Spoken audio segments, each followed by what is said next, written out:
ప్రభు యేసుక్రీస్తు నామంలో మరి ఒకసారి మీకు అందరికీ శుభములు.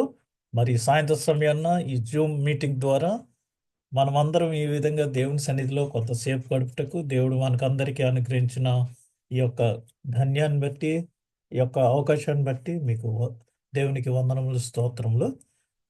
ఈ సమయంలో మరి మనం మన యొక్క ధ్యానాంశం ఈ దినం మరి ఎఫిఫానియాలో ఉన్నాం. మనం ఇంకా ఎఫిఫానియా అనగా అన్యజనులకు దేవుని యొక్క ప్రత్యక్షత.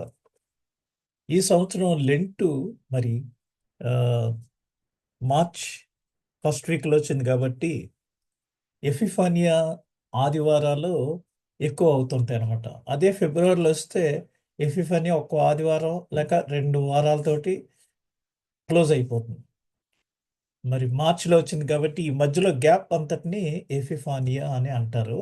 ఎందుకనగా బసం బుధవారం వచ్చే వరకు ఇంకొక ఆదివారం మనకి ఎఫిఫానియా తర్వాత ఆదివారం కింద ఉంది 4. ఈ దినము మరి ఎఫిఫానియా తర్వాత 3వ వారం. ఈ దినానికి నేను మరి అనేక వాక్య భాగాలు ఉన్నాయి, 4-5 ఎఫిఫానియాకి సంబంధించే. అందులో మరి మత్తయి సువార్త 11వ అధ్యాయము 25 నుంచి 30 వచనాలు ఈ దినం మనం ధ్యానం చేయాలని నేను ఆశించుచున్నాను. ఇది ఎఫిఫానియా గుర్తు. మరి గత 2 వారాలుగా మనం చూస్తున్నది ఇది. ఎఫిఫానియా తర్వాత 3వ మరి 3వ వారం ఇది. అందరికీ వినిపిస్తుంది కదా క్లియర్గా? అందుని బట్టి మరి ఈ దిన వాక్య భాగాన్ని మనం ధ్యానం చేయనున్నాము.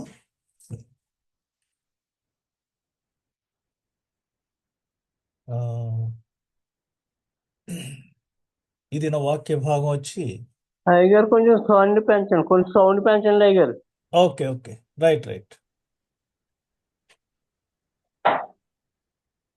ఈ దిన వాక్య భాగం వచ్చి ఇప్పుడు ఓకేనా? చాలా మంది ఉంటారండి. ఇప్పుడు బాగుందా? వినపడతలేదా?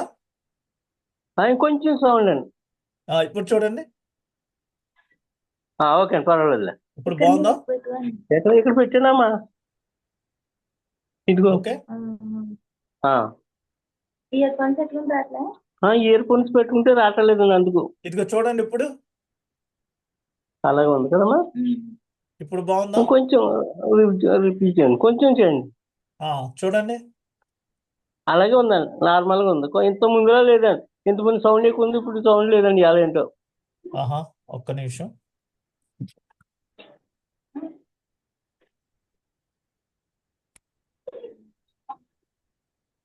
ఇప్పుడు చూడండి.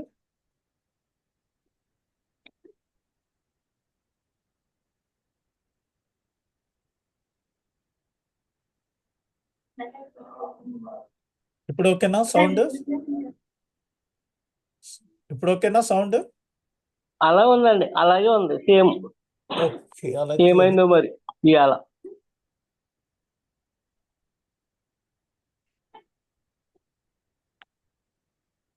ఇప్పుడు చూడండి. మాట్లాడండి, మీరు మాట్లాడండి. ఇప్పుడు చూడండి ఎలా ఉంది. ఓకే అండి, సరిపోతుందిలేండి. Very good. Okay. Sorry for the trouble. ఈ దినము మరి ఎఫిఫానియా తర్వాతి 3వ వారం. ఈ వారంలో మనము మరి ధ్యానించిన ఓకే. అంశం మీరు మ్యూట్ చేస్తారు. భారము మోయిచున్న వారికి ఆహ్వానం, ఇన్విటేషన్ టు ద బర్డెన్. ఈ లోకంలో మనం అందరము కూడా ఏదో ఒక భారం చేత మరి అలసిపోయి సొలసిపోయి ఉంటూ ఉంటాం. అటువంటి వారందరికీ యేసు ప్రభు ప్రయాసపడి భారము మోయిచున్న వారలారా నా యొద్దకు రండి, నేను మీకు విశ్రాంతినిస్తాను, నా కాడి సులభంగా కాబట్టి నా కాడి మొయ్యండి అనేసి మరి ప్రభు సెలవిచ్చుచున్నాడు. అంచేత మరి మనము ఈ దినము ఈ యొక్క కాడి గురించి యేసు ప్రభు మనకి ఇస్తున్న ఈ యొక్క అవకాశాన్ని బట్టి మనం దానిని ధ్యానం చేయనున్నాం.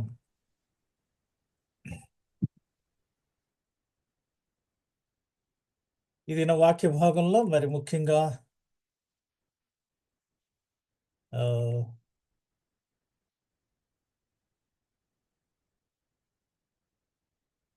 సారీ, భారము మోయిచున్న వారికి ఆహ్వానం. అందరూ కూడా ఈ లోకంలో ప్రయాసపడి భారం మోస్తూ ఉంటారు. వారందరికీ కూడా ప్రభు ఆహ్వానాన్ని తెలియజేస్తున్నాడు. అందుచేత మరి ఈ దినానికి సరిపడా వాక్య భాగం రోమా పత్రిక 5వ అధ్యాయము మొదటి 5 వచనాలు. అదేవిధంగా మరి సువార్త వాక్య భాగం నుంచి మత్తయి రాసిన సువార్త 11 నుంచి 11వ అధ్యాయము 25 నుంచి 30 వచనాల వరకు మరి మనం ధ్యానం చేయనున్నాం. మత్తయి సువార్త 11వ అధ్యాయము 25 నుంచి 30 వచనాలు. మనం ఎప్పుడు ఏ వాక్యాన్ని ధ్యానం చేసినా మెయిన్గా మనం 4 సువార్తల్లో యేసు ప్రభు చెప్పిన దానిని ఆధారంగా అది మెయిన్ వాక్యంగా తీసుకుని ధ్యానం చేస్తాం. ఎందుకంటే అది ఎక్కువ మనకి అన్వయించుకుంటానికి సరిగ్గా ఉంటుంది. తర్వాత దానికి సపోర్టింగ్గా పత్రిక వాక్య భాగాల నుంచి మనం మరి తీసుకుంటాము. వీటికి కనెక్షన్గా ఓల్డ్ టెస్టిమెంట్ లెసన్స్ నుంచి దీనికి సంబంధించిన ఓల్డ్ టెస్టిమెంట్ లెసన్ అక్కడ ఏముంది అని అలా తీసుకుంటూ ఉంటాం. ఫర్ ఎగ్జాంపుల్ మరి ప్రభురాత్రి భోజనము లేదా పరిశుద్ధ గురువారం అనే టాపిక్ గురించి మనం మాట్లాడుకుంటుంటే అప్పుడు మనం ఏం చేస్తామంటే పాత నిబంధనలో వారు ఐగుప్తు దేశం నుంచి విడుదల పొందినప్పుడు దేవుడు ఇశ్రాయేలీలతో ఒక నిబంధన చేసి ఉన్నాడు, ఒక కట్టడి ఇచ్చి ఉన్నాడు. ఏంటంటే ఈ పస్కా పండుగ మీరు ప్రతి సంవత్సరము మరి ఆచరించండి, మీ తరతరములు దీన్ని ఆచరించండి అని ఆయన చెప్పారు. కాబట్టి ఆ పస్కా ఇక్కడ క్రొత్త నిబంధనలో యేసు ప్రభు మరి ఏడాది దోషం లేని మగ గొర్రె పిల్లగా ఆయన పస్కా బలి పశువుగా సిలువలో బలయ్యాడని ఇది ఓల్డ్ టెస్టిమెంట్ నుంచి న్యూ టెస్టిమెంట్కి మనము కనెక్ట్ చేసుకుని ఆ విధంగా ధ్యానం చేస్తాం. కాబట్టి ఇది నా సువార్త వాక్య భాగము మత్తయి సువార్త 11వ అధ్యాయము 25 నుంచి 30 వచనాలు.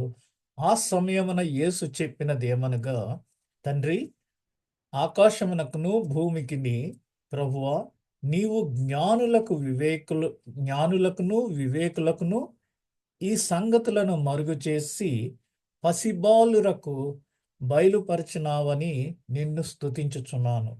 అవును తండ్రి, అలాగు చేయుట నీ దృష్టికి అనుకూలమాయెను. సమస్తమును నా తండ్రి చేత నాకు అప్పగించబడి ఉన్నది. తండ్రి కాక ఎవడును కుమారుని ఎరుగడు, కుమారుడు కాకను కుమారుడెవనికిని ఆయనను బయలుపరచను ఉద్దేశించునో వాడుగాకను మరి ఎవడును తండ్రిని ఎరుగడు. ప్రయాసపడి భారము మోసుకొనిచున్న సమస్త జనులరా నా యొద్దకు రండి, నేను మీకు విశ్రాంతి కలుగజేతును. నేను సాత్వికుడును దీన మనస్సు కలవాడను గనుక మీ మీద నా కాడి ఎత్తుకొని నా యొద్ద నేర్చుకొనుడి, అప్పుడు మీ ప్రాణములకు విశ్రాంతి దొరుకును. ఎలయనగా నా కాడి సులువుగాను నా భారము తేలికగాను ఉన్నవి. మనం ఎప్పుడైనా ఒక్కొక్కసారి ఎయిర్పోర్ట్లో కానీ లేదా ఎక్కడైనా మన ఏమన్నా లగేజ్ మోసుకునేటప్పుడు మన ప్రక్కవారు లేదా మన బంధువులు తోబుట్టువులు ఎవరైనా ఉంటే, ఓకే అది ఎక్కువ హెవీ వెయిట్గా ఉంది, ఇది నువ్వు తీసుకో, నేను అది పట్టుకుంటాను అని చెప్పుకుంటూ ఉంటాం.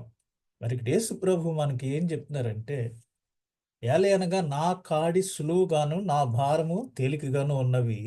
కాబట్టి మీరు నా కాడి ఎత్తుకొని నా యొద్ద నేర్చుకోండి, ఇది ఎలా మొయ్యాలో అని చెప్తున్నారు. దీనిలో ఉన్న ఆత్మీయ అర్థం ఎంత లోతైన అర్థము మర్మాలు ఉన్నాయనేది ఇప్పుడు మనం ధ్యానం చేయబోతున్నాం. ఇక్కడ మరి యేసు ప్రభు కాలంలో అక్కడున్న మత పెద్దలు ఎవరంటే వాళ్ళు శాస్త్రులు, పరిసయ్యులు, వీళ్ళందరూ రిలీజియస్ లీడర్స్ అన్నమాట. వాళ్ళందరూ యోహానుని మరియు యేసు ప్రభుని మీద తిరుగుబాటు చేశారు. నీకు ఎవడిచ్చాడు ఈ అధికారం బాప్తిస్మం ఇవ్వటానికి, నువ్వెవరవు ఇవన్నీ చేస్తున్నావు అనేసి యోహాన్నేమో అడిగారు. అలాగే యేసు ప్రభుని కూడా నీవెవరో అని అడిగి ఆయన్ని ఎంతోమంది అడిగారు, క్వశ్చన్ చేశారు. అందుకని ఆయన అన్యజనులకు ఆయన్ని ఇంట్రడ్యూస్ చేసుకుంటున్నాడు, ప్రత్యక్షపరచుకుంటున్నాడు. మొట్టమొదటి శిష్యుల్ని పిలిచాడు, శిష్యులకి ఎవరో ఆయన ఎవరో తెలిసిపోయింది. మేము మెస్సీని కనుగొన్నాము, ఆయనతో ఒక రాత్రి బస చేశాము అని ఆ శిష్యులందరూ మరి చెప్పుకున్నారు, మాట్లాడారు. ఆ తర్వాత కానా వివాహంలో అక్కడ మరి నీళ్లను ద్రాక్షారసంగా చేసి తను ఎవరో బయలుపరుచుకున్నాడు, తండ్రి నామాన్ని ఘనపరిచాడు. అలాగా ఇక్కడ మరి ఈ ఆయన అలా వెళ్ళినప్పుడు చూడండి, ఆ సమయమున యేసు చెప్పినదేమనగా, ఇక్కడ జ్ఞానులు, వివేకులంటే ఎవరంటే శాస్త్రులు, పరిసయ్యులన్నమాట. బాగా ధర్మశాస్త్రాన్ని వడబోసినటువంటి రిలీజియస్ లీడర్స్. అయితే వాళ్ళకి కొన్ని సంగతుల్ని మరుగు చేసి మరి పసిబాలురకు బయలుపరిచినాడు అని నిన్ను స్తుతించుచున్నాను అనేసి ప్రభువు చెప్పారు.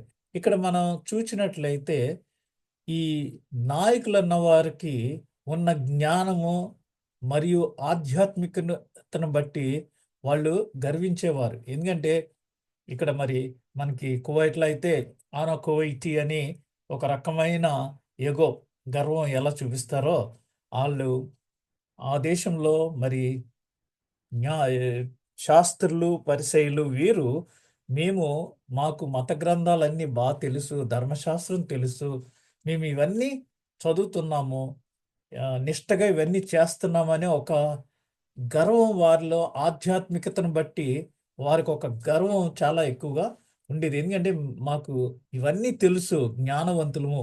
మనకి ఇండియాలో అయితే బ్రాహ్మిన్స్ మరి వారికి ఈ ఉపనిషత్తులు, ఈ వారికున్న రిలీజియస్ బుక్స్, ఆ మంత్రాలు అవన్నీ వాళ్ళకి తెలుసని ఏ విధంగా ఒక రకంగా గర్విస్తారో ఇక్కడ కూడా ఈ నాయకులు అలాగే గర్వించేవారు.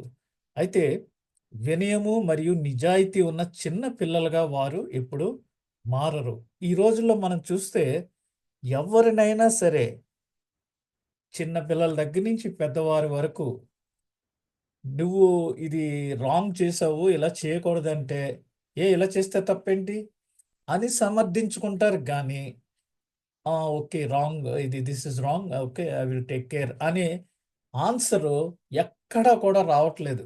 నేను ఇది ప్రాక్టికల్‌గా మీకు చెప్తున్నాను. ఇంట్లో గానీ, గుడిలో గానీ, ఆఫీసులో గానీ, ఎవరిదైనా తప్పు అయినప్పుడు వారిది తప్పు అని గాని మనం చూపిస్తే, నాదేం తప్పు కాదే, this is not my mistake అని వారు దానిని వేరే వాళ్ళ మీదకి నెట్టివేయడానికే ప్రయత్నిస్తారు గానీ, దానిని యాక్సెప్ట్ చేసే మనస్తత్వం ఇప్పుడు ఈ దినాల్లో ఎక్కడా కనిపించట్లేదు. అందుకనే వినయము మరియు నిజాయితీ ఉన్న చిన్న పిల్లలుగా వారు ఎట్టి పరిస్థితుల్లో మారరు. ఎందుకనగా వారికున్న జ్ఞానము, మాకు చాలా జ్ఞానం ఉంది అని ఆధ్యాత్మికంగా వారు చాలా గర్వించేవారుగా ఉన్నారు. అందుచేత మత్తయి సువార్త 11వ అధ్యాయం 16వ వచనంలో ప్రభు ఏం చెప్తున్నారంటే, ఈ తరము వారిని దేనితో పోల్చుదును? With whom I can compare this people? సంత వీధుల్లో కూర్చునియుండి మీకు పిల్లన గ్రోవి ఊదితిమి గాని మీరు నాట్యమాడరైతిరి. అంటే మరి మనకి తెలుగులో ఒక చక్కటి సామెత ఉంది. డాన్స్ రాని ఒక డాన్సరు మద్దిలి ఓటమి అని అన్నదట. అంటే మద్దిలి సరిగా కొడితే నేను మరి డాన్స్ విపరీతంగా చేసేసి ఉండేదాన్ని అని చెప్పిందంట. అట్లాగా ఇక్కడ వీళ్ళు పిల్లన గ్రోవి ఊదితిమి. పిల్లన గ్రోవి అంటే అదొక ఫ్రెంచ్ ఫ్లూట్ లాంటిది. అది మేము ఊదితిమి గాని మీరు నాట్యమాడరైతిరి. అంటే ఆ పిల్లన గ్రోవి మ్యూజిక్ ఎఫెక్ట్ వాళ్ళ మీద ఏమీ లేదు. ఇంపాక్ట్ ఏమీ లేదు. నార్మల్‌గా మనం మ్యూజిక్ వింటుంటే చెయ్యో, కాలో ఏదోటి ఆటోమేటిక్‌గా కదులుతది. కానీ వాళ్ళసలు నాట్యమాడే మ్యూజిక్‌కి ఏమీ రెస్పాన్స్ లేదు. ప్రలాపించితిమి. ప్రలాపించారు గాని వారు రొమ్ము కొట్టకొనరైతిరి. మనం ఎప్పుడైనా మరి విచారకరమైన పరిస్థితుల దగ్గరికి వెళ్ళినప్పుడు అక్కడ మనకి కూడా కరుడుగట్టిన హృదయంతోటి ఉండి ఆ విచార సమయంలో మన కంటి నిండా నీళ్లు రాకపోతే వీళ్ళతోటే సమానం. ప్రలాపించం గాని మీరు రొమ్ము కొట్టుకొన రైతురని తమ చెలికాండ్రతో చెప్పి పిలుపులాడుకొను పిల్లకాయలను మీరు పోలి ఉన్నారు అనేసి ఆయన కంపేర్ చేసి చెప్తున్నాడు.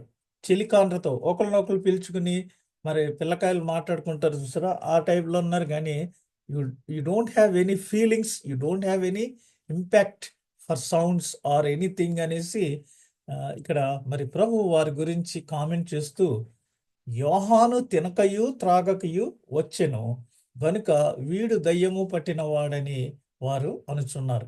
యోహాను మరి ఆ ఆయన మరి దూత ముందుగానే చెప్పింది, నాజీరు చేసిన వ్యక్తి అతను ఏ విధమైన ద్రాక్షారసం కానీ ఏమీ పుచ్చుకొనుకోకుండా తల్లిదండ్రులు పెంచారు.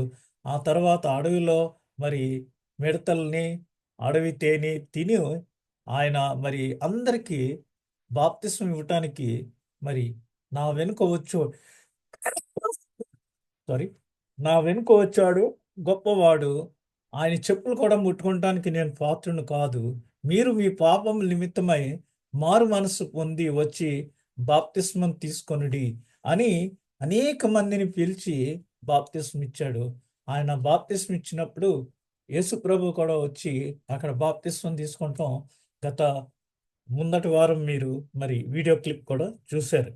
ఆ విధంగా మరి యోహాను ఏ విధమైనవి తినకోకుండా త్రాగకోకుండా ఉంటే వీడు దయ్యం పట్టిన వాడు అనేసి ప్రజలు ఆయన మీద మరి నేరాలు మోపుతున్నారు.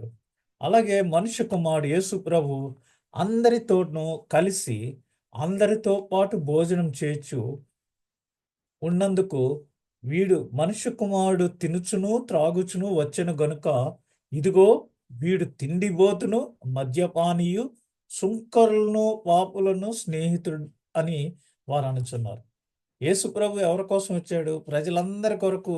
మరి ఎవరైతే అణగద్రొక్కబడి ఉన్నారో వారందరితోటి ఏం చెప్పారు ఆయన?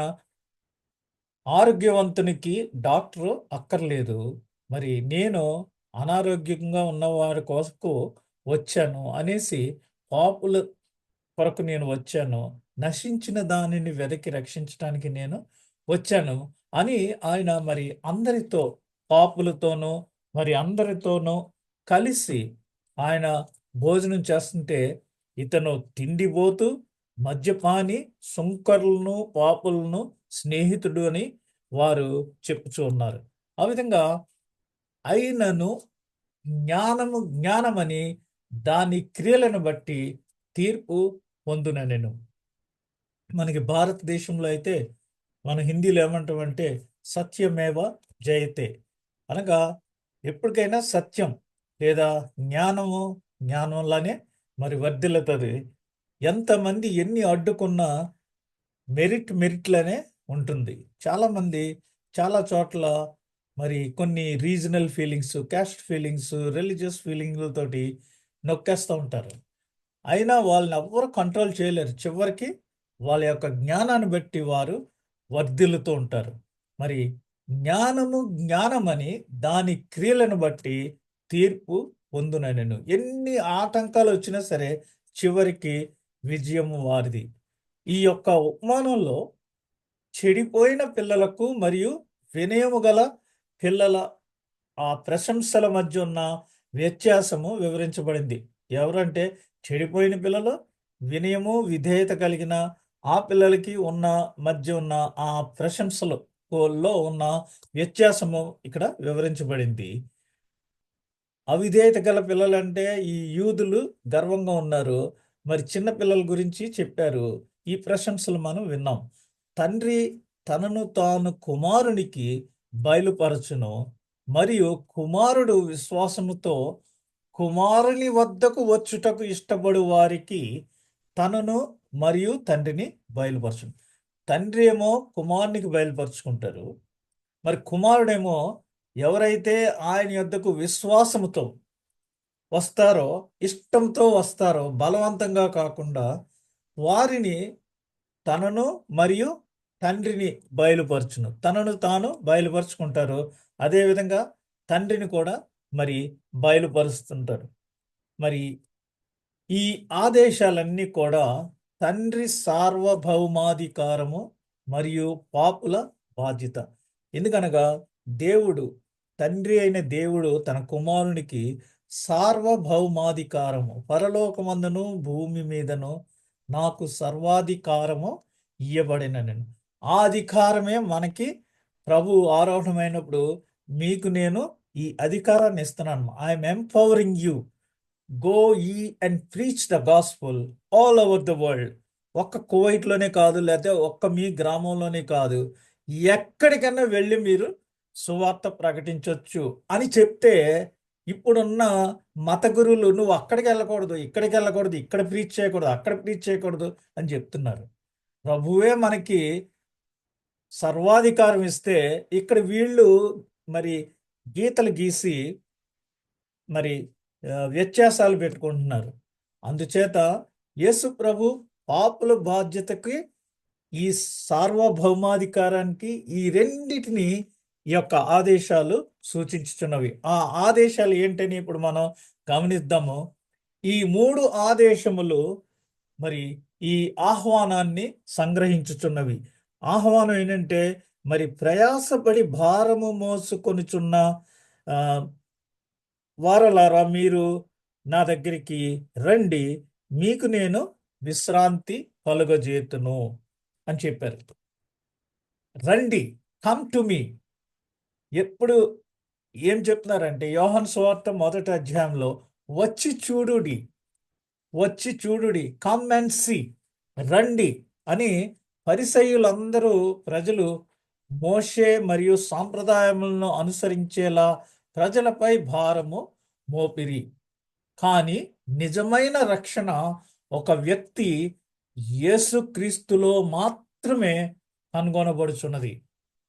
ఆ రోజుల్లో మరి ధర్మశాస్త్రాన్ని ఫాలో అయ్యే ఈ పరిసయ్యులందరూ కూడా అనేకమైన సెరిమోనియల్ థింగ్స్తో, మనకి ఎప్పుడు కూడా 2 రకాలైన ఆచారాలు ఉంటాయి. ఒకటి ఏంటంటే, మామూలుగా మనం దేవుని ఆలయానికి వెళ్ళి దేవునితో కొంతసేపు మరి ఆ, సహవాసం చేసి ప్రార్థన చేసుకుని అక్కడ విన్న బోధనను మన హృదయంలో హత్తుకొని రావటం, ఇది ఆత్మీయంగా ఉన్నది.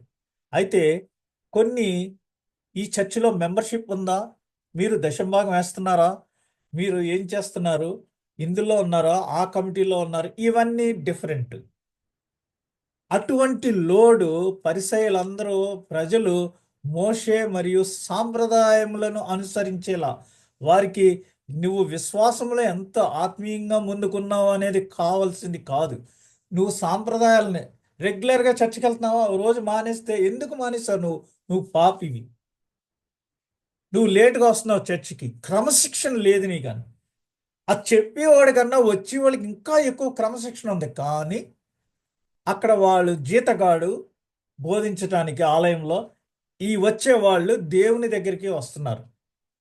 ఒక పాస్టర్ గారు అయితే లేటుగా వస్తే నేను తలుపేసేస్తున్నాను. నువ్వు ఎవడో తలుపేయటానికి?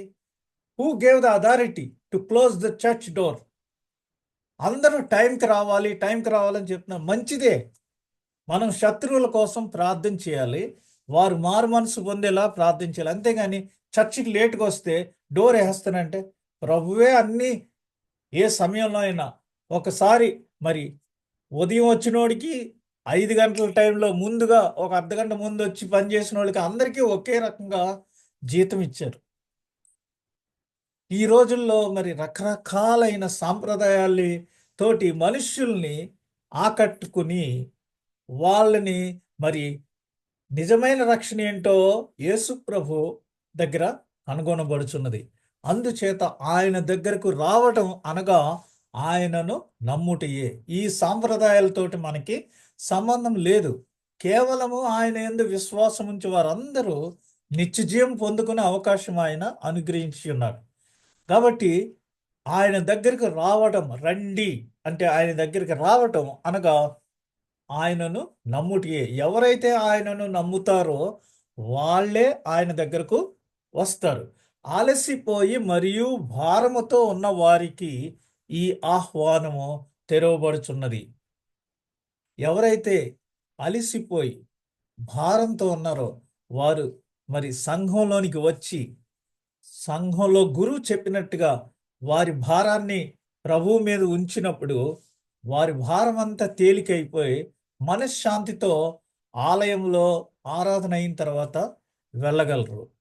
ఇక్కడ మరి 23వ అధ్యాయము 4వ వచనం, మొయ్య శక్యము కాని భారమైన బరువులు కట్టి మనుష్యుల భుజముల మీద వారు పెట్టుదరే గాని తమ వ్రేలితోనైనా వాటిని కదిలింప నొల్లరు. 15వ అధ్యాయం 10వ వచనంలో అపోస్తల కార్యాలు, గనుక మన పితరులైనను మనమైనను మోయలేని కాడిని మనుష్యుల మెడ మీద పెట్టి మీరెందుకు దేవుని శోధించుచున్నారు? మీరు అందరికీ మలాకీ గ్రంథంలో ఉంది, మీరు దశంభాగం ఇవ్వబోతే దేవుని సొమ్ముని దొంగిలించినట్టే అని. ఇంకొక చోట ఏమనుంది, మీరు దేవునికి ఇచ్చి శోధించుడి, ఆయన ఆకాశపు తూములను విప్పి మీకు విస్తారముగా దీవెనలు కురిపిస్తాడు అనేసి. ఇవి పక్కన పెట్టి, ఓకే, ఇవన్నీ వాక్యం ప్రకారం కరెక్టు. అయితే మరి నీకు 100 దీనార్లు జీతం వస్తుంటే అందులో నువ్వు మొయ్య శక్యము కాని మరి భారంతో నువ్వు జీవనం సాగిస్తున్నప్పుడు అనేకమైన ఇబ్బందులతోటి నువ్వు ఏమైనా నాకు అనవసరం, నువ్వు ఏమైనా నాకు అనవసరం, దశమ భాగము ఖచ్చితంగా ఇవ్వాల్సిందే అని ఆ మనుషుల భుజముల మీద వారు పెట్టుదురే గాని తమ వ్రేలితోనైనా వాటిని కదిలింపనొల్లరు. కనీసం అంత భారంగా మోసేటప్పుడు ఎక్కడా కూడా హెల్ప్ చేయరు. అనేక చోట్ల సంవత్సరాల తరబడి సంఘాల్లో దశమ భాగాలు కానుకలు అన్నీ ఇస్తారు. ఏదో ఒక రోజున అతడు వ్యాధిగ్రస్తుడైతే ఆ సంఘం అతనికి వ్రేలితోనైనా వాటిని కదిలింపనొల్లరు. ఇది అర్థం. నేను పోలాండ్ దేశం, జర్మనీ ఇవన్నీ వెళ్ళినప్పుడు అక్కడ చర్చిలో ఎవరు లేరు. ఆదివారం పెద్ద చర్చి, 1000 మంది పట్టే చర్చి, పెద్ద పెద్ద ఆర్గన్స్, పైప్ ఆర్గన్స్ ఉన్నాయి. అందరూ వచ్చి ఏదో హిందువుల గుళ్ళో పూజ చేసుకుని వెళ్ళిపోతారు చూసారా, అలాగ వచ్చి ప్రార్థన చేసుకుని వెళ్ళిపోతున్నారు. అప్పుడు నేను ఆ యూదుడిని అడిగాను, ఎందుకు వీరు చర్చికి రావట్లేదు? ఇలాగ ఇక్కడ ఇంత చక్కటి చక్కటి చర్చెస్ ఉన్నాయి కదా, ఇవాళ ఆదివారం కదా, ఎందుకు లేరు అంటే అతను ఏం చెప్పాడంటే 200 సంవత్సరాల క్రితం అక్కడున్న పోపులు, బిషపులు వారందరూ కూడా వచ్చిన వాళ్ళని నువ్వెంత కష్టంలో ఉన్నా నాకు అనవసరం, దశమ భాగం ఇవ్వాల్సిందే అని భయంకరంగా అలాగా వసూలు చేసేవారట. నువ్వు తింటే తిను, సస్తే చావు, నువ్వు ఎటువంటి వ్యాధిగ్రస్తులుగా ఉన్నా నాకు అనవసరం, దశమ భాగం మాత్రం ఇచ్చేయని. ఆ దశమ భాగాలతోటి వారు రోల్స్ రాయ్ కారులో తిరగడం మొదలుపెట్టారు. ఆ లగ్జరీస్ చూసి వీళ్ళందరూ రివర్స్ అయిపోయి ఎవరు కూడా చర్చికి వెళ్ళకోకుండా మానేశారు. సారీ, నేను ఇవన్నీ చెప్తున్నానని మీరు వేరుగా అనుకోకండి. మనకి మనుష్యుల భుజముల మీద వారు పెట్టుదరే గాని తమ వ్రేలితోనైనా వాటిని కదిలింప నొల్లరు. అంచేత మనం ఈ విషయంలో చాలా జాగ్రత్తగా ఉండాలి. మన పితరులమైనను మనమైనను మోయలేని కాడిని శిష్యుల మెడ మీద పెట్టి మీరెందుకు దేవునిని శోధించుచున్నారు? రెండవది, తీసుకొనుడి, నా దగ్గర నుంచి తీసుకోండి, నా తేలికైన నా కాడిని మీరు తీసుకోండి. ఇది లోతైన అనుభవం. మనము విశ్వాసము ద్వారా క్రీస్తు వద్దకు వచ్చినప్పుడు ఆయన మనకు విశ్రాంతిని ఇస్తాడు. నాకు ఇది కావాలి తండ్రి, నాకు ఇది కావాలి ప్రభువా అని మనం విశ్వాసంతో ఆయన్ని అప్రోచ్ అయినప్పుడు మనకున్న లోడ్ అంతా ఆయన తీసుకుని ఆయనకున్న ఆ తేలికైన కాడిని మనము తీసుకుంటానికి తీసుకొనుడి అని ఆయన మనల్ని పిలుస్తున్నాడు. రండి అని పిలిచారు, ఇప్పుడు తీసుకోండి అని పిలుస్తున్నాడు. దిస్ ఇస్ ఫర్ యూ, తీసుకోండి అని చెప్తున్నారు. మనము ఆయన కాడిని తీసుకొని నేర్చుకున్నప్పుడు మనకు విశ్రాంతి లభించును. సమాధానము మరియు విధేయత యొక్క లోతైన విశ్రాంతిది.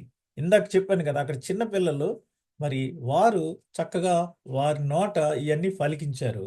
మరి పెద్దవాళ్ళు, పరిసయ్యులు, వీళ్ళందరూ కూడా శాస్త్రులు, వారికి ఉన్న ఆత్మీయ జ్ఞానంతో చాలా గర్వంతో ఉన్నారు. అలా కాకుండా మరి మనకున్న భారం అంతా ప్రభువుకు అప్పగించి ఆయన కాడిని తీసుకుని మనం ఆ కాడిని మోయటం నేర్చుకున్నప్పుడు మనకు విశ్రాంతి లభిస్తుంది. సమాధానం, పీస్. నా శాంతిని మీకు అనుగ్రహించుచున్నాను. ఈ లోకం ఇచ్చే శాంతి కాదు, మరియు విధేయత యొక్క లోతైన విశ్రాంతి. ఆ విధేయత వలన మనకి ఎంత విశ్రాంతి కలుగుతుందంటే అది అనుభవించిన వాళ్ళకే, ఆ ఎక్స్పీరియన్స్ చేసిన వాళ్ళకే తెలుస్తుంది. మనకి మనశ్శాంతి లేకుండా పోతే మరి ఈ లోకంలో అనేకమైన రిలాక్సేషన్స్ ఉన్నాయి. వేరే ప్రాంతాలు దర్శించవచ్చు, లేదా సినిమాకి వెళ్ళొచ్చు, క్లబ్బులకు వెళ్ళొచ్చు, మసాజులకు వెళ్ళొచ్చు ఒళ్ళు నొప్పులు అయితే, లేదా మద్యం సేవించడానికి ఎన్నో చేస్తుంటారు. ఇవన్నీ ఆ టైం అయిన తర్వాత మళ్ళా మామూలుగా యథావిధి అయిపోతుంది. కొద్దిసేపు మాత్రమే. కానీ ప్రభువు ఇచ్చు విశ్రాంతి, సమాధానము, ఆ మనకున్న ఆ యొక్క అనేకమైన భారాలు, ఒత్తిడి నుంచి ఆయన ఇచ్చే సమాధానము మనకి లోతైన విశ్రాంతి, చక్కటి విశ్రాంతిని ఆయన అనుగ్రహించిన అన్నాడు. అందులో మొదటిది దేవునితో సమాధానం. ఇందాక చెప్పాను కదా, రోమాపత్రిక 5వ అధ్యాయము మొదటి 5 వచనాలని. అందులో మొట్టమొదటి వచనము, కాబట్టి విశ్వాస మూలమున మనము నీతిమంతులుగా తీర్చబడి, కేవలం మన యొక్క ధర్మశాస్త్ర సంబంధమైన కార్యాల వల్ల కానీ, లేకపోతే రెగ్యులర్గా చర్చికి వెళ్ళిపోవటం వల్ల కానీ, దశంభాగం ఇచ్చేయటం వల్ల కానీ, ఉపవాసాలు చేసేయటం వల్ల కానీ కాదు. కానీ విశ్వాస మూలమున దేవుని యందు విశ్వాసం ఉంచడం వలన మనము నీతిమంతులుగా తీర్చబడతాము మన ప్రభు అయిన యేసుక్రీస్తు ద్వారా. అప్పుడు దేవునితో సమాధానము కలిగి ఉందుము. దేవునితో మనము సమాధానం కలిగి ఉండటం అనేది ముఖ్యమైన అంశం. రెండవది, దేవుని సమాధానాన్ని, దేవునితో సమాధానము కలిగి ఉన్న మనం ప్రతి వారం ఆరాధనకి వెళ్ళినప్పుడు మరి అక్కడున్న గురువులు ఎన్నోనో చెప్పి, గత వారంలో ఇలా అయింది అలా అయింది అని అన్ని చెప్పి, దేవునితో సమాధానం పడి, దేవునితో సమాధాన పడిన మనము మన ప్రక్క వారితో కూడా, ఇతరులతో కూడా సమాధాన పడదాము అని, నిన్ను ప్రభు ప్రేమలో ప్రేమిస్తున్నాను అనే పాట ద్వారా ప్రక్క వారితో కరచాలనం చేయటం ద్వారా సమాధాన పడుతుంటాం. కానీ ఇజ్ ఇట్ రియలిస్టిక్? ఇది నిజమా? మనమే మరి గౌరవించుకోవాలి, స్వపరీక్ష చేసుకోవాలి. ఒకవేళ నీ ప్రక్కనున్న వారు నీకు వారితో కుదరినప్పుడు, ఈ 5గురుంటే ఇద్దరికి షేక్ హ్యాండ్ ఇస్తావు, మధ్యవాడిని వదిలేస్తావు, ఆ తర్వాత మరలా ఇద్దరికి షేక్ హ్యాండ్ ఇస్తారు. అంటే ఆ షేక్ హ్యాండ్ ఇచ్చే ఆవిడ పేరు సమాధానమ్మ. మీరు ఏమైనా చెప్పండి, నేను ఏమైనా చేస్తాను, కానీ నేను ఆవిడితో మాత్రం సమాధాన పడలేను అని ఖచ్చితంగా చెప్పేస్తారు. అటువంటి సమాధానం కాదు. మనము దేవునితో సమాధాన పడినప్పుడు, ఫిలిప్పీ పత్రిక 4వ అధ్యాయం 6-7 వచనాలు చూడండి.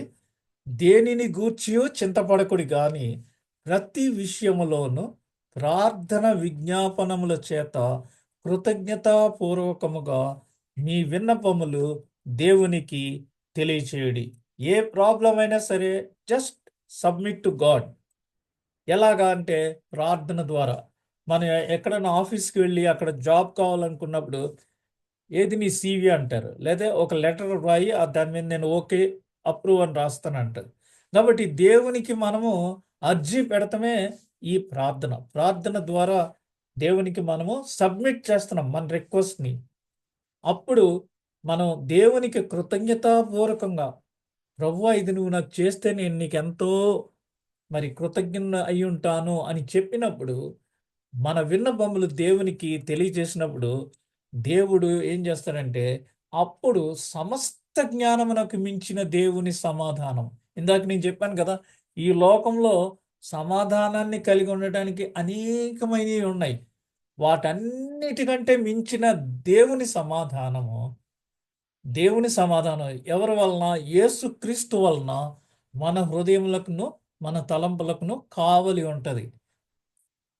అందుకనే మెయిన్ లైన్ చర్చెస్ అన్నిటిలో కూడా మరి ప్రసంగం చెప్పిన తర్వాత చివరిగా ఆ యాజకుడు ఏం చెప్తారంటే, సమస్త జ్ఞానమునకు మించిన దేవుని సమాధానము యేసు క్రీస్తు వలన మీ హృదయములకును మీ తలంపులకును కావలియుండునుగాక.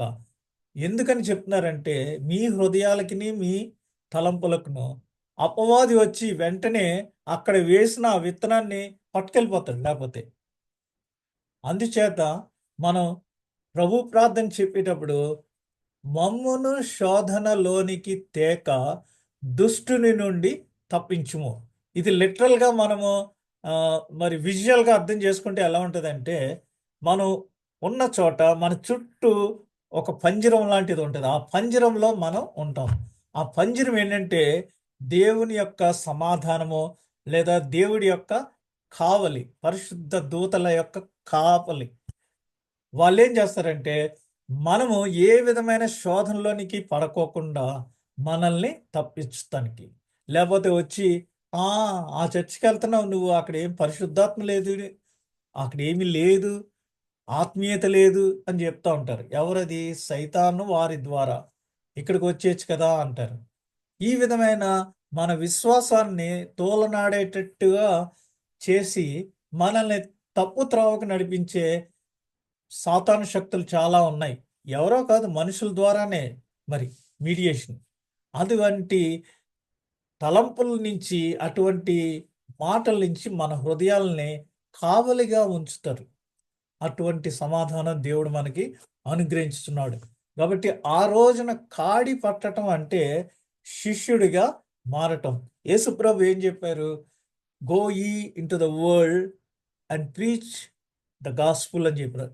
మీరు సర్వలోకమునకు వెళ్ళి సర్వ సృష్టికి, ఓన్లీ కువైట్లో ఒక్క చర్చిలోనే కాదు, ఎనీ చర్చిలో సర్వ సృష్టికి సువార్తను ప్రకటించుడి అని చెప్పి ఏం చెప్పారంటే, నేను మీకు ఏ ఏ సంగతులను ఆజ్ఞాపించితునో ఆ సంగతులను మీరు వారికి వివరించి తండ్రి కుమార పరిశుద్ధాత్మ నామంలో వారికి బాప్తిస్మం ఇచ్చి వారిని నా శిష్యులుగా చేయుడి.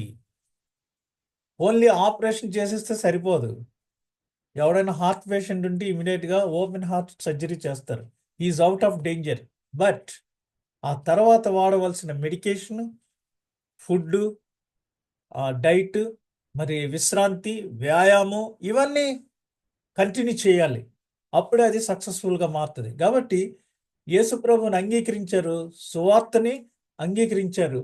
ఆ ఐథియోపియుడు ఏమన్నాడు? ఫిలిప్ చెప్పినప్పుడు ఈ యెషయా గ్రంథం నన్ను ఉద్దేశించే వ్రాయబడినట్టుంది అన్నప్పుడు అది అర్థం చేసుకుని అవును అన్నప్పుడు అది బాగా అర్థం చేసుకుని, ఇదిగో కొంచెం దూరం వెళ్ళిన తర్వాత ఇక్కడ నీళ్లు ఉన్నాయి, నాకు బాప్తిస్మం ఇవ్వటానికి నీకేమన్నా అబ్జెక్షనా అన్నాడు. అప్పుడు వారిద్దరూ దిగి అందులో బాప్తిస్మం పొందాడు ఐథియోపియుడు. అనగా మనము సువార్త ప్రకటించినప్పుడు వారి హృదయములు తెరవబడి యేసుప్రభు రండి అని పిలుస్తున్నాడు. వారు వచ్చారు, వారికి బాప్తిస్మం ఇచ్చి వారు మళ్ళా వెనక్కి తిరిగి వెళ్ళపోకుండా, no U turn, no turning back, no turning back, I have decided to follow Jesus అని మనకి చక్కటి పాట ఉంది. వన్స్ డిసైడ్ చేసుకున్నాక no turning back, no U turn. అలాగ వారిని బలపరచటానికి సంఘంలోనికి తీసుకొని వచ్చి సంఘానికి మరి ఇంట్రడ్యూస్ చేసి వారిని నా శిష్యులుగా చేయండి. శిష్యరికం, శిష్యత్వం అంటే డిసైపుల్షిప్. వారికి అన్నీ నేర్పించటం. కొత్తగా వచ్చిన వాళ్ళకి ఓరియంటేషన్ ఎలా చేస్తారో ఆ విధంగా సంఘంలోనికి క్రొత్తగా బాప్తిజం పొంది వచ్చిన వారికి మనం సంఘ కార్యక్రమాలు ఇవన్నీ నేర్పించాలి. అంతేగాని ఆచారాలతోటి వారి మీద లోడ్ వేయటం కాదు. నువ్వు ఈ సంఘానికి రావాలంటే, శిష్యత్వం కావాలంటే నువ్వు మెంబర్షిప్ తీసుకోవాలి, దశంభాగం రెగ్యులర్గా ఇవ్వాలి అని ఆ రూల్స్ కాదు. సంఘంలో జరిగే ఆత్మీయ కార్యాల గురించి వారికి వివరించి వారిని సంఘానికి అలవాటు చేయటమే మరి ఆ శిష్యత్వం. అటువంటిది క్రీస్తుకు సమర్పించుకున్నప్పుడు మరి మనము ఆయనకు కాడిగా చేయబడేదము. యోక్, సులభము అనే పదానికి కరెక్ట్గా బాగా సరిపోయింది. ఈజీ టు క్యారీ అని అర్థం. కాబట్టి మన జీవితములకు, మన అవసరాలకి తగినట్లుగా తయారు చేయబడిన కాడి యేసుప్రభు దగ్గర ఉంది. అందుకని ఆయన ఏం చెప్తున్నాడు? నా కాడి సులభం, నా కాడి ఎత్తుకోండి, మీరు తీసుకోండి అని మనల్ని పిలుస్తున్నాడు. ఆయన చిత్తం చేయడం భారం కాదు. ప్రభు చిత్తం మనం జరిగించటానికి నిలబడినప్పుడు మనకి ఎటువంటి ప్రాబ్లం వచ్చినా ఆ ప్రాబ్లం నుంచి మనకి జయమే అనుగ్రహిస్తారు, కానీ వెనక్కి వచ్చే అవకాశమే లేదు.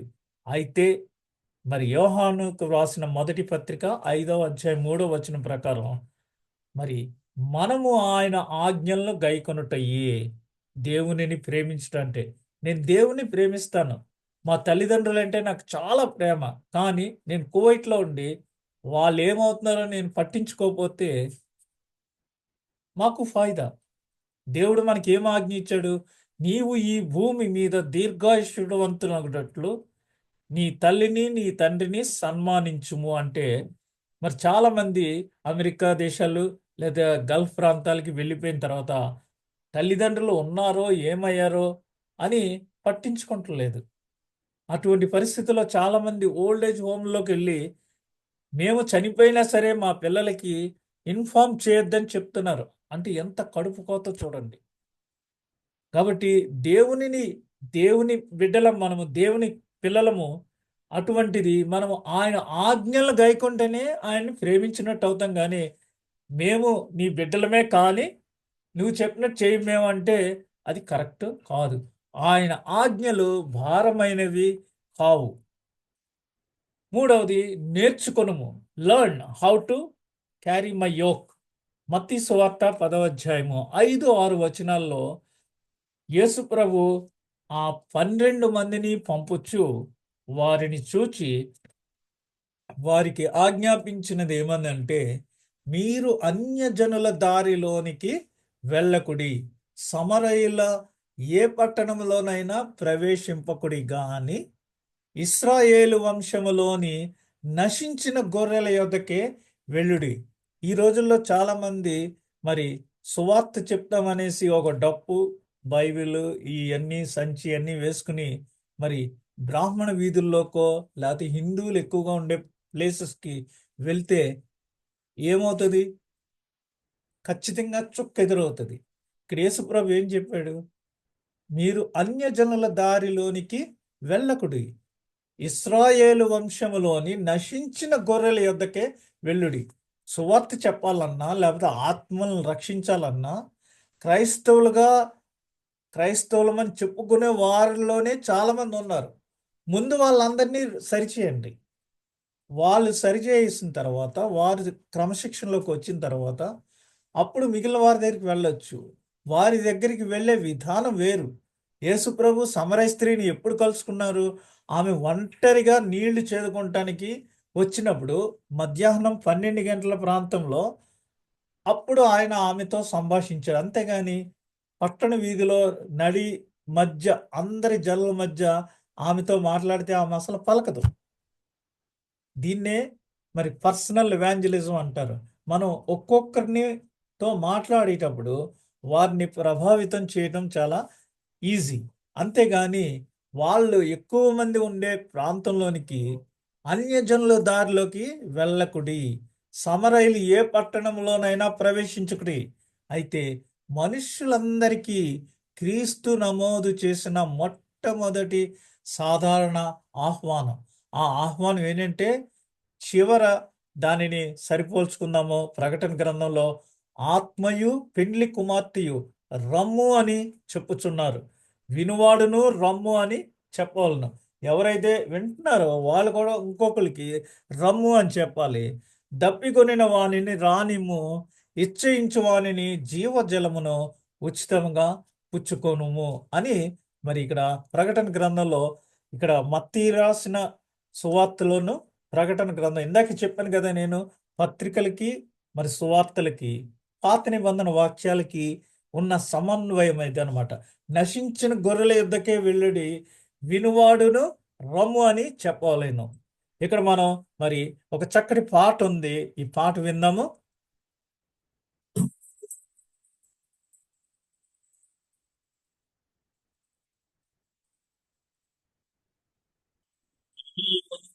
యేసునియాకు రమ్మనుచున్నాడు.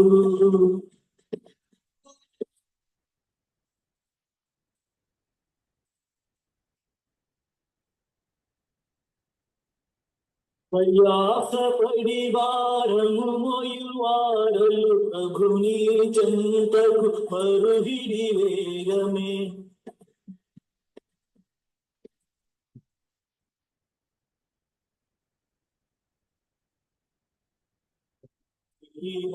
యేసునియాకు రమ్మనుచున్నాడు.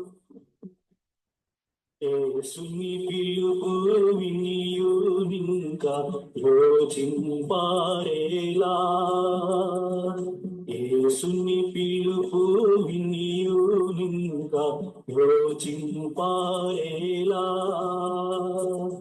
అవనిలో అగచాట్ల పాలైన అబ్బగు శాంతి ఆత్మకు నిలలో. అవనిలో అగచాట్ల పాలైన అబ్బగు శాంతి ఆత్మకు నిలలో. రండి రండి యేసుని యొద్దకు రమ్మనుచున్నాడు.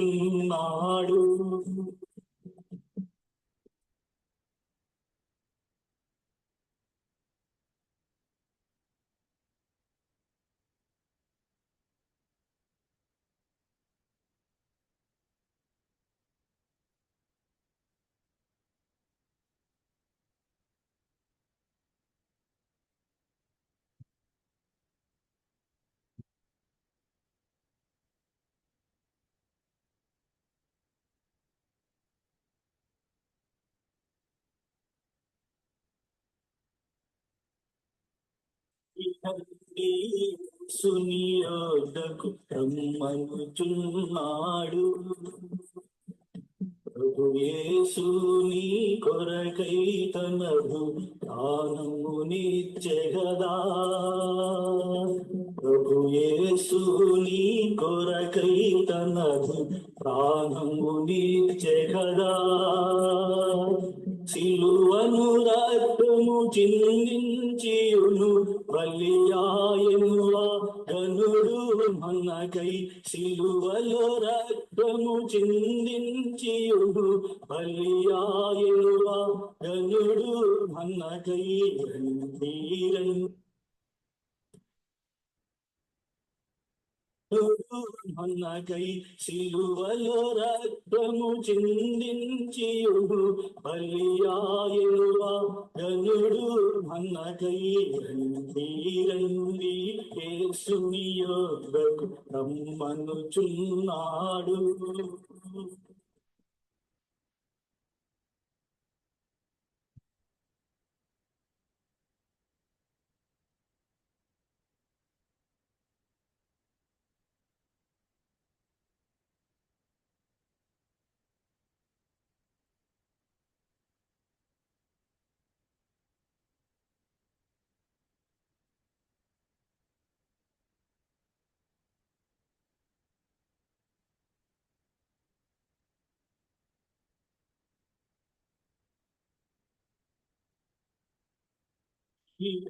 యేసుని యొద్దకు రమ్మనుచున్నాడు.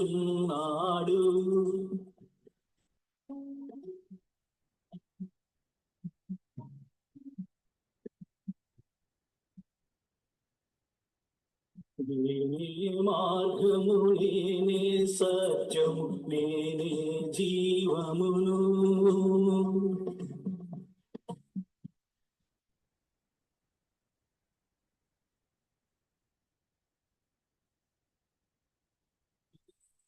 నాకింకెవ్వరు లేరని ఎంచి చెప్పిన యేసుని యొద్దకు రండి రండి యేసుని యొద్దకు రమ్మనుచున్నాడు.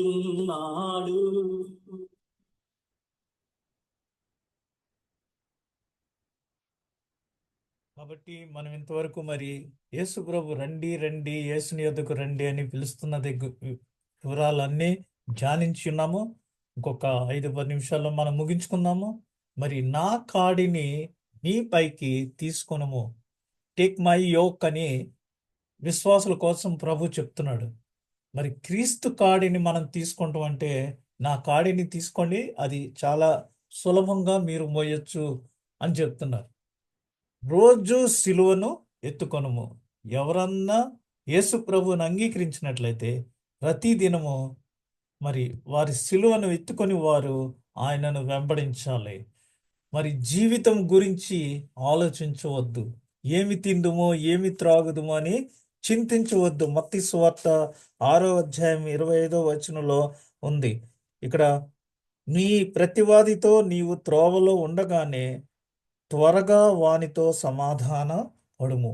లేని ఎడల ఒకవేళ నీ ప్రతివాది నిన్ను న్యాయాధిపతికి అప్పగించును, న్యాయాధిపతి బంట్రోతుకు అప్పగించును, అప్పుడు అంతట నీవు చెరసాలలో వేయబడదువు అనేసి ఇది మత్తయి సువార్త 6వ అధ్యాయము 25వ వచనం. అందువలన నేను మీతో చెప్పునదేమనగా, ఏమి తిందుమో ఏమి త్రాగుదుమో అని మీ ప్రాణమును గూర్చి అయినను, ఏమి ధరించుకుందుమో అని మీ దేహమును గూర్చి అయినను చింతింపకుడి. ఆహారము కంటే ప్రాణమును, వస్త్రము కంటే దేహమును గొప్పవి కాదా? So don't worry about it. జీవితాన్ని గురించి ఆలోచించవద్దు. మరి వస్త్రాల గురించి ఆలోచించవద్దు. 31వ వచనం. కాబట్టి ఏమి తిందుమో ఏమి త్రాగుదుమో ఏమి ధరించుకుందుమో అని చింతించకుడి. అన్యజనులు వీటన్నిటి విషయమై విచారింతురు. మరి దేవుని యందు విశ్వాసం ఉంచిన విశ్వాసులంగా మనం దేని గురించి చింతించక్కర్లేదు. మనం పరలోక ప్రార్థన చేసినప్పుడు ఏం చెప్తున్నాము? మా అనుదిన ఆహారము మాకు దయచేయము. Give us this day our daily bread అని. కాబట్టి మనకి ఏం అవసరమో ప్రభు అది ఇస్తూ ఉంటాడు. అంతేగాని ఒక్కసారి మనకి ఇన్ని కోట్లు బ్యాంకులో ఉండాలని నెవర్ ఎక్స్పెక్ట్. మనం అటువంటి రాజకీయ నాయకులం కాదు, మనము విశ్వాసులం. వస్త్రం గురించి ఆలోచించొద్దు. ప్రభురాత్రి భోజన సంస్కారము తీసుకొనుము. ఇక్కడ కొరింథీయులకు రాసిన మొదటి పత్రిక 11వ అధ్యాయము 24వ వచనంలో ఉంది. కొరింథీయులకు రాసిన మొదటి పత్రిక 11వ అధ్యాయము 24వ వచనంలో ఉంది. మరి నన్ను జ్ఞాపకం చేసుకొనుటకై దీనిని చేయడని చెప్పాను ప్రభు. ఎవరైతే ప్రభురాత్రి భోజన సంస్కారంలో పాలు పంపులు పంచుకుంటారో వారు పరలోక రాజ్యానికి అర్హులవుతారు. ఈ నా శరీర మాంసాల్లో పాలు పంపని వారు పరలోక రాజ్యమునకు అర్హులు కారు అని ప్రభువు క్లియర్గా మెన్షన్ చేస్తున్నారు. కాబట్టి మనము ఆయనతో సహవాసం చేయటానికి, ఆయనతో కలిసి భోజనం చేయటానికి ప్రభురాత్రి భోజనం ద్వారా మనము జీవాహారాన్ని తీసుకుంటున్నాము. మరి మన పితరులు మన్నా తిని చనిపోయారు, కానీ మనము ఎవరైతే ఈ జీవాహారాన్ని తీసుకుంటున్నామో మనము మరణించినను మన ఆత్మ క్రీస్తుతో జీవించే ఉంటుంది. పూర్తి కవచమును తీసుకొనుము. ఎఫెసీ పత్రిక 6వ అధ్యాయము 13వ వచనంలో అక్కడ మనకి వ్రాయబడి ఉంది. కంప్లీట్ షీల్డ్ అనమాట, పూర్తి కవచం. ఎఫెసీ పత్రిక 6వ అధ్యాయము 13వ వచనంలో, అందుచేతను మీరు ఆపద్దినమందు వానిని ఎదిరించుటకును సమస్తమును నెరవేర్చిన వారి నిలువబడుటకును శక్తిమంతులగునట్లు దేవుడిచ్చు సర్వాంగ కవచమును ధరించుకొనుడి. కంప్లీట్ షీల్డ్, సర్వాంగ కవచం అది దేవుడు మనకి అనుగ్రహిస్తున్నాడు వాక్యం ద్వారా. ఆ సర్వాంగ కవచాన్ని మనం పూర్తిగా మరి ఈ యూనిఫామ్స్ ఉంటాయి కదా ఇండస్ట్రీలో పనిచేసే వాళ్ళకి సేఫ్టీ కోసం, అలాగా మరి విశ్వాసులంగా మనం దేవుడు మనకి ఇచ్చుతున్న ఆ సర్వాంగ కవచాన్ని ధరించుకోవాలి. మనల్ని గురించి మనము జాగ్రత్తగా ఉండమనేసి మరి ఈ యొక్క కాడిని గురించి చెప్తూ ప్రభు మనకి ఇవన్నీ తెలియజేస్తున్నాడు. ఇక్కడ 3 ఆదేశాలు మనకి ఇవ్వబడుతున్నవి ఏంటంటే, ఒకటి నా దగ్గరకు రండి, రెండవది మీపై నా కాడిని తీసుకోండి. మీ కాడి నాకు ఇచ్చేసి మీ బరువును నాకు వదిలేసి నా బరువును నా కాడిని మీరు తీసుకోండి. నా కాడి తేలికగా ఉంటుంది, ఈజీగా ఉంటుంది. ఎందుకని ఎవరైతే ప్రభు దగ్గరికి వస్తున్నారో వాళ్ళు అక్కడ ఆ భారాలన్నీ మరి రెడ్యూస్ అయిపోతున్నాయి. ఆ నెమ్మదిగా మీరు చూడండి, ఎప్పుడైనా భారంతో మనం సంఘానికి, ఆలయానికి వెళ్ళి దేవుని సన్నిధిలో కొంతసేపు గడిపినప్పుడు మన మనస్సు తేలికైపోయి ఎంతో మనశ్శాంతితో మనం ఇంటికి వెళ్తాం. ఆ రోజు ఆరాధనలో పాల్గొన్న విధానం, పాటల్లో మనము మరి ఆరాధన చేసిన విధానం ఇయన్నీ మనల్ని ఎంతో ఫ్రీగా, మనశ్శాంతితో మనం ఇంటికి వెళ్ళే పరిస్థితులు మనం ఎక్స్‌పీరియన్స్ చేస్తున్నాం. నా గురించి తెలుసుకొనుము. మత్తయి సువార్తలో మరి 11వ అధ్యాయము 29వ వచనంలో ఏమనుంది? నేను సాత్వికుడును, దీన మనస్సు కలవాడను, ఎంత పాపినైనను యేసు చేర్చుకొనెను. అయితే మనము ఆయన ఆజ్ఞలను పాటించాలి. ఈ రోజున డబ్బులు లేకపోతే మరికి కార్పొరేట్ హాస్పిటల్స్‌లోను, పెద్ద పెద్ద హాస్పిటల్స్ ఎక్కడ తీసుకోరు. లేదా సీరియస్ కండిషన్ అనుకోండి, మేము జాయిన్ చేసుకోమంటారు డబ్బులున్నా సరే. అప్పుడు ఎక్కడికెళ్తారు? గవర్నమెంట్ హాస్పిటల్‌లోళ్ళే జాయిన్ చేసుకుంటారు. మరి అలాగా ఎవరో కాదు, ప్రభువు ఎంత పాపినైనను ఆయన చేర్చుకొనును. మీ మీద నా కాడి ఎత్తుకొని నా యొద్ద నేర్చుకొనుడి, అప్పుడు మీ ప్రాణములకు విశ్రాంతి దొరుకుతుంది అని చెప్పి క్రీస్తుని గురించి ఇక్కడ 4 విషయాలు చెప్పబడి ఉన్నాయి. మత్తయి సువార్త 11వ అధ్యాయంలోనే ఈ అనాలిసిస్ అంతా ఉంది. ఏంటంటే, కమ్ టు మీ, నా దగ్గరికి రండి, నేను మీకు విశ్రాంతి ఇస్తానని చెప్తున్నారు ప్రభువు. నేను సామాన్యుడిని అన మరి మరియు వినయ హృదయంతో ఉన్నాను నేను. ఎటువంటి పితరులు చెప్పిన అనగా యెహోవా నా మొర లాలించెను అనే పాటలో విలాపములకు సెలవిచ్చెను, శ్రమ కలాపములకు చెవియొగ్గెను. మనం ప్రార్థన చేసినప్పుడు మరి ఎన్నెన్నో కొన్ని సోది మాటలు చెప్తూ ఉంటాం, ఒక్కోసారి ఇంత లిస్ట్ చెప్తూ ఉంటాం. అవన్నీ కూడా దేవుడు ఎంతో వినయ హృదయంతో మరి విని ఆయన మనకి తగిన ఫలితాలని ఇస్తున్నాడు. నా కాడి సులభం, ఈజీ మై యోక్, నా భారము తేలికైనది అని. ఏలయనగా నా కాడి సులువుగాను నా భారము తేలికగాను ఉన్నవి. కాబట్టి మీరు మీ భారం నాకు ఇచ్చి నా కాడి మీరు తీసుకోండి అనేసి ఆయన మనల్ని ఇన్వైట్ చేస్తున్నాడు ఈ రాత్రి పూట. నా కాడి తేలికైనది, నా భారము తేలికైనది. కాబట్టి ఫైనల్గా విశ్వాసులంగా మనము 7 విషయాలను ఇక్కడ మనం గుర్తు చేసుకోవాలి. ఒకటి ఏంటంటే, క్రీస్తుతో పరిచయము మనకి నిత్య జీవితం.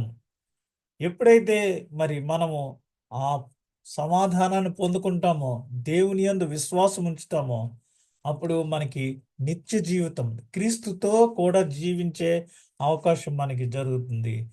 మన అలసట నుంచి మనకి రిలాక్సేషన్, ఉపశమనం కలుగుతుంది. మూడవది, మన ఓవర్లోడ్, భారీ భారముల నుండి మనము ఉపశమనము. ఈవెన్ కానుకల విషయంలో కూడా మీరు ఎవరో కూడా మీకు భారం కలిగి ఏమి ఇవ్వక్కర్లేదు, మీకు తోచినంత మీరు ఇవ్వచ్చు అని పౌలు గారు మరి అటువంటి భారం మన మీద మోపుకోకుండా మరి ఆయన చెప్పారు.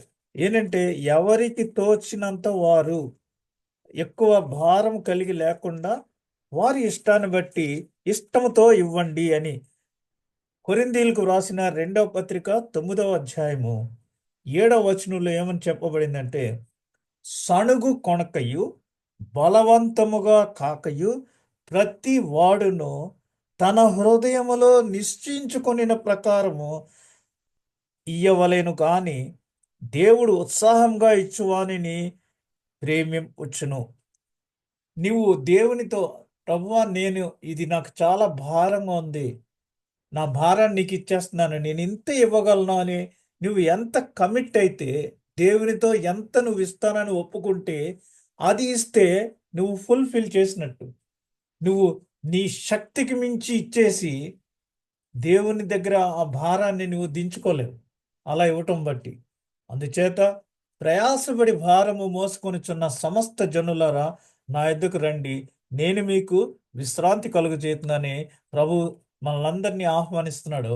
మన ఆత్మకు శాశ్వత విశ్రాంతి, కంప్లీట్ పీస్ మనకి. ఐదవది సత్యము, జ్ఞానము. మరి దేవుని గురించి నేర్చుకోండి. ముందు నేనెవరో తెలుసుకోండి.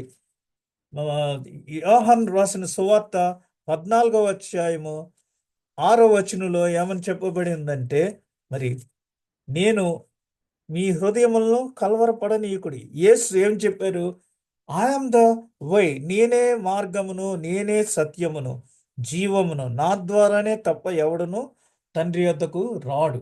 కాబట్టి సత్యం ఏంటో, జ్ఞానం ఏంటో, ఏది పరలోకానికి వెళ్ళే దారో, వీటన్నిటినీ నా గురించి మీరు ముందు నేర్చుకోండి, తెలుసుకోండి. అప్పుడు మరి మీకు మంచి విశ్రాంతి కలుగుతుంది, జ్ఞానం కలుగుతుంది, నిత్య జీవం కలుగుతుంది. ఒక సులభమైన కాడి లేదా బాధ్యత. ఇది మత్తయి సువార్తలో ఉంది. ఈ వచనాలు మీరు చదువుకోవచ్చు. తక్కువ భారం, తక్కువ భారంతో మనం ఆయన కాడిని మోయొచ్చు. మన కాడి హెవీ వెయిట్, ఎందుకంటే మనకి లాసెస్ చాలా ఉన్నాయి. అవన్నిటితో మనము మోయరాని భారం అది. యాత్రికుడి ప్రయాణంలో మరి అతడు చాలా పెద్ద మూట మోసుకుని వెళ్తూ ఉంటాడు.